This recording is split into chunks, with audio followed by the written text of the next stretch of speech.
Que el Señor esté con todos ustedes.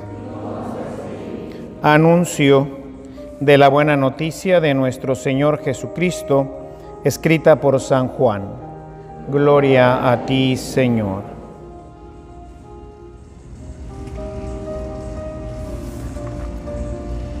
En aquel tiempo, Jesús dijo a los judíos: Yo les aseguro, el que es fiel a mis palabras, no morirá para siempre.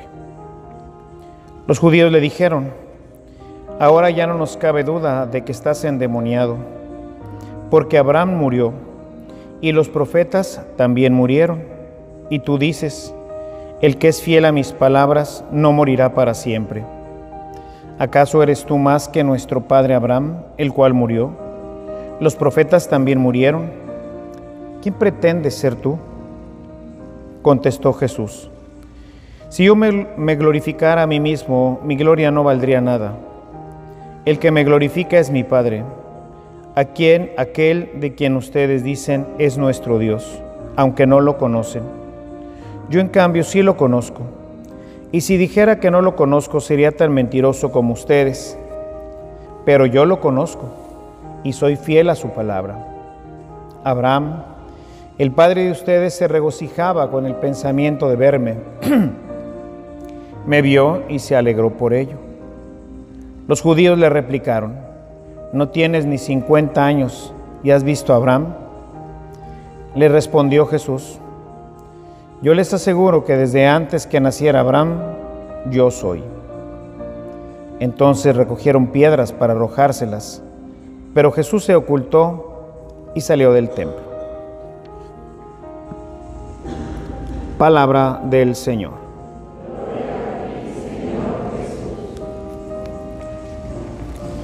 Siéntense un momentito, por favor.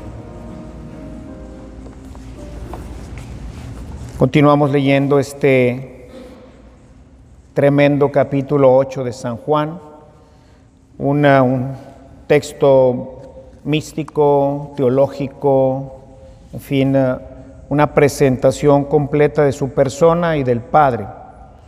Pero para nosotros el mensaje sigue siendo, por un lado, la fidelidad de la que hemos venido hablando en estos días, porque pues es fundamental, decíamos ayer, cómo nuestra vida pues tiende a erosionarse.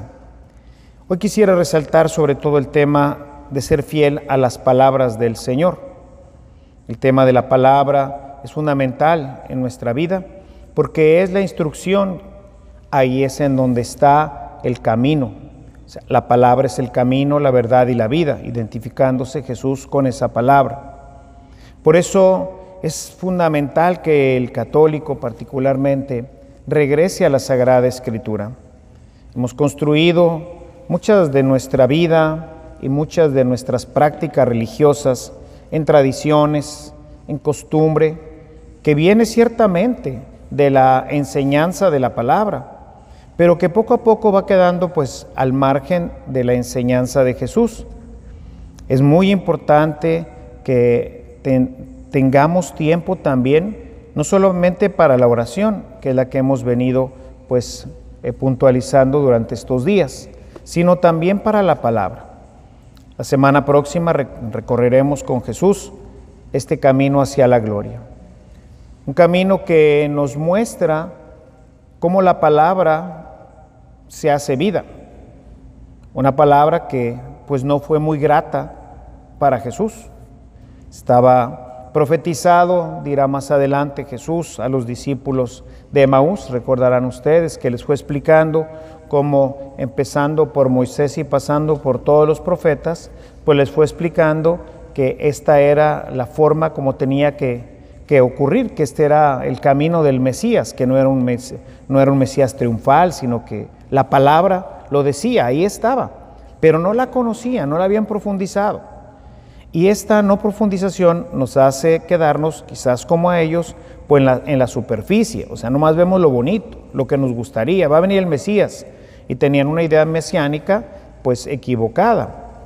Esta idea del mesianismo en gran parte pues la fue desarrollándose plenamente durante el exilio, y pues venía pues mezclada todavía con algunas ideas babilónicas, ¿verdad? El mesianismo babilónico, o sea, el gran Salvador, pero una salvación a base de la espada, a base de la guerra, donde se restablece un reino en base al poder.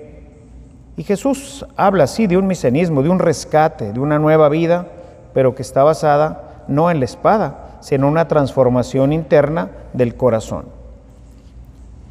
El no entender claramente la Escritura llevó a los fariseos y en general a los doctores de la ley a proponer un mesianismo falso. Y por eso pues fue muy difícil que reconocieran a Jesús, porque esperaban otro tipo de Mesías. Solamente la gente poco instruida, la gente del norte, Palestina, que pues era considerada prácticamente pagana, pues esa fue mucho más fácil, tuvo más apertura a la palabra ya de Jesús, porque pues era gente que escasamente se acercaba pues a la sinagoga cada semana y pues a Jerusalén una vez al mes, digo una vez al año. Entonces todo esto pues permitió de alguna forma que fuera más simple. Pero pues si no tenemos un conocimiento real, pleno, adecuado de la palabra, pues podemos tener expectativas pues equivocadas, ¿no? Cuánta gente, por ejemplo, cuando muere una persona, pues le echa la culpa a Dios, ¿no? No es que Dios se llevó a mi hermano, o Dios se llevó a mi papá, o todo este tipo de cosas que tienen que ver con la muerte, cuando Dios no es así, o sea, Dios no es malo, Dios no mata a nadie. La vida es una situación transitoria en este mundo. Desde que nacimos, desde que fuimos engendrados, de hecho, desde ese momento empezamos a morir. ¿Sí? Nuestra vida no está hecha para este mundo. Jesús lo dice claramente, mi reino no es de este mundo. Y su resurrección nos habla de esta nueva vida, pero necesitamos conocerla, profundizarla. Y esto para ustedes y para mí, les decía ahora en los ejercicios espirituales, que aunque es un tema que siempre me ha gustado, me ha apasionado, el tema de la vida eterna, ¿verdad? La vida en el cielo, pues la verdad no había profundizado en muchos textos, no me había dado la oportunidad, como lo hice ahora para preparar los ejercicios, de profundizar en esto, porque esto también tiene que ver con nuestra muerte, tiene que ver con el sufrimiento, con el tránsito, en fin, todo lo que vimos durante los ejercicios. Y eso es por falta de profundización en la palabra, porque esa es la palabra que nos va a llevar a la eternidad. Por eso dice Jesús, el que es fiel a mis palabras no morirá para siempre. ¿Por qué? Porque viviremos en la luz, porque la palabra nos conducirá, porque la palabra nos mantendrá siempre en el camino. Y ese camino, el camino de la palabra, el camino propuesto por Dios, pues es el camino que lleva al cielo. No moriremos para siempre, entendiendo no morir para siempre, el vivir eternamente con Dios en el cielo. La muerte se identifica con la separación total de Dios en el infierno. Entonces, una invitación para que, sobre todo durante esta semana, ¿verdad?, no nos conformemos solamente con lo que podamos ir pues avanzando nosotros lo que podamos nosotros ir avanzando en nuestra reflexión en las liturgias de la semana, que ojalá y pues la gente que esté un poquito más de descanso pueda venir, sea en la mañana o en la tarde, para ir siguiendo la liturgia, pero ir acompañando a Jesús, ir a la Biblia, ir acompañando bajo las diferentes perspectivas de los diferentes evangelios que nos van narrando desde la entrada a Jerusalén, el domingo, y así ir caminando con Jesús hasta su resurrección. Iremos enviando, todos los que están suscritos al podcast, estaremos pues proponiéndoles estos videitos que hice hace algún tiempo sobre Voy camino al Padre, donde iremos pues reflexionando día con día de lo que Jesús hacía, según nos narra la Escritura, día con día en su camino hacia el Padre. La Escritura tiene que ser el libro de cabecera de nuestra vida. Sin él fácilmente nos confundimos, tenemos expectativas equivocadas de la muerte, de la vida, del dinero, de todo, porque no conocemos cuál es el proyecto de Dios que Él ha marcado a través de la Escritura. Tengan siempre cerca de ustedes, léanla, profundícenla, medítenla y en la medida de lo posible estúdienla, la palabra, para que esté siempre cerca de su corazón. Alabado sea Jesucristo.